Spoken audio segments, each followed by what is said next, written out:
Britain દેશની આ વાત છે. ત્રીજા ચોથા ધોરણમાં ભણતો એક છોકરો એ બોલવામાં થોડું તોતડું બોલતો હતો. એ અને એનો મોટો ભાઈ રોબર્ટ એક જ ધોરણમાં ભણતા હતા. એ પોતાના ભાઈ રોબર્ટને વોબર્ટ વોબર્ટ આ રીતે એ બોલતો હતો. એની જે શિક્ષિકા હતી એ ક્રૂર પ્રકારની શિક્ષિકા હતી. વગર કારણે પણ ઘણા બધા બાળકોને એ મારતી હતી અને આ બાળક પર જાણે એને સ્પેશિયલ પ્રકારની નફરત હોય એ પ્રકારે વર્તન એનું હતું. નાની નાની બાબતે એને ટોર્ચર કરવું એ જાણે એ શિક્ષિકાનો નિત્ય નિયમ હતો. એક વાર તો એણે હદ કરી નાખી. એણે આ બાળક છે, આ બાળકને આખા ક્લાસ વચ્ચે ઊભો રાખ્યો. પાતળી એવી કદ કાઠી આ બાળકની.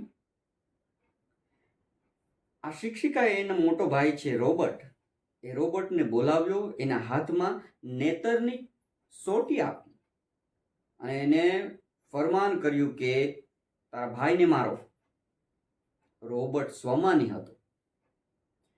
એણે લાકડી લીધી અને જોરથી દિવાલ તરફ ફંગોળી, જોરથી દિવાલ પર અથડાવી અને જોરથી દિવાલ પર ફેંકીને એ ત્યાંથી નીકળી ગયો અને સીધો એના માતા પાસે ગયો.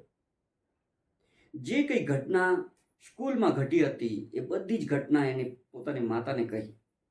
માતાને મન શિક્ષણ કરતા બાળકોનું સ્વમાન વધારે વહાલું હતું. આથી માતા સીધી સ્કૂલે જાય છે અને સ્કૂલમાંથી બંને બાળકોને ઉઠાવી લે છે. આ પરિવાર જે ગામડામાં રહેતો હતો એમણે હવે લંડન શહેરના કોઈક વિસ્તારમાં જઈને વસવાટ કર્યો. એમના પિતા લુહારી કામ કરતા હતા. 13 વર્ષની ઉંમરે તો આપણી આ જે સ્ટોરી છે એનો હીરો એણે ઘરે ઘરે જઈને ન્યૂઝપેપર છે એ વેચવાનું શરૂ કર્યું, વેચવાની નોકરી સ્વીકારી. તે સમયે સિસ્ટમ એવી હતી કે કોઈક માલિકને ત્યાં જવાનું, ન્યૂઝપેપર આપવાનું અને ત્યાર પછી એ માલિક જ્યારે માલિકનું ન્યૂઝપેપર વંચાઈ જાય ત્યાર પછી એ ન્યૂઝપેપર લઈને બીજાને ત્યાં જવાનું. આવી રીતે કહાનીનો હીરો છે એને ત્યાં જ બેસી રહેવું પડતું હતું. એનું વર્તન ખૂબ સારું હતું અને એનું નસીબ પણ સારું હતું કે એનો માલિક છે એ માલિક આ બાળક પ્રત્યે દયાભાવ રાખતો હતો. આ માલિકે આ બાળકની જે પ્રામાણિકતા છે એ પ્રામાણિકતા જોઈને એને પ્રમોશન આપ્યું અને એક બુક બાઇન્ડિંગ બોય તરીકે એણે પ્રમોશન આપ્યું. આપણા કહાનીના હીરોને હવે ખાલી પુસ્તકોના ઉપરના પૂઠા જ નહીં, અંદરના પાનાઓ જોવાની અને વાંચવાની પણ છૂટ મળી. અને એના હાથમાં આવે છે ઇન્સાઇક્લોપીડિયા ઓફ બ્રિટાનિયા. આ પુસ્તકે એનું જીવન બદલી નાખ્યું.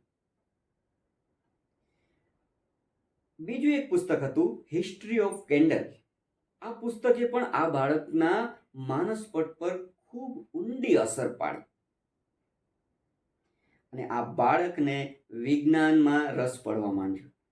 એણે ઘરે જ નાના નાના પ્રયોગો કરવાના ચાલુ કર્યા અને આખરે એ બાળક છે એ બાળકને વિજ્ઞાનમાં રસ પડવા માંડ્યો.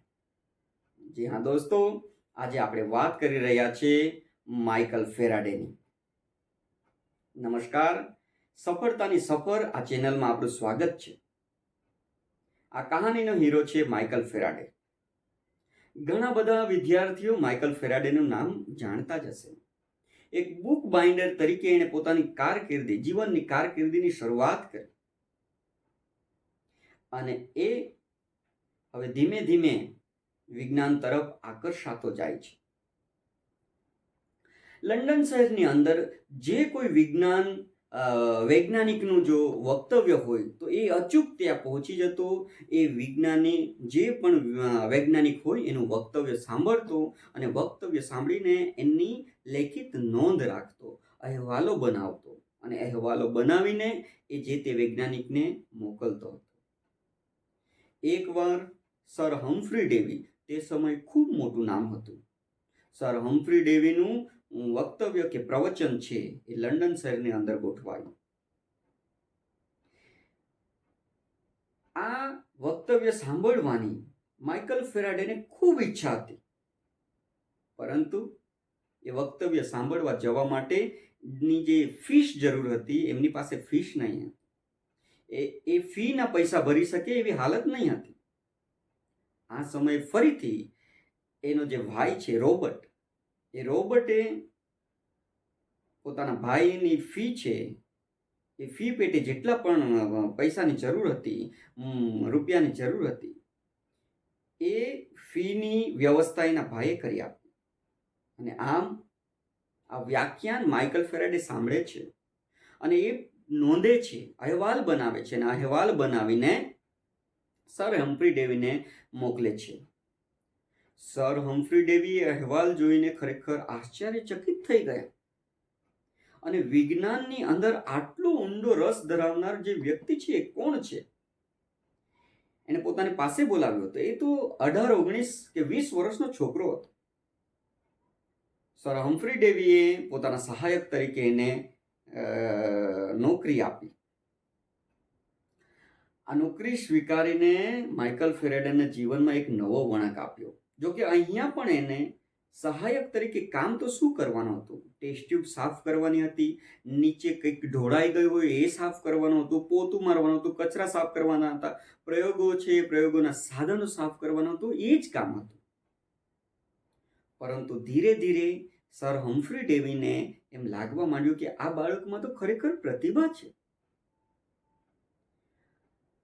હવે સર હમ્ફ્રી ડેવી જ્યાં પણ જતા હતા ત્યાં પોતાના પ્રયોગના સહાયક તરીકે પણ માઇકલ ફેરાડેને લઈ જવા લાગ્યા.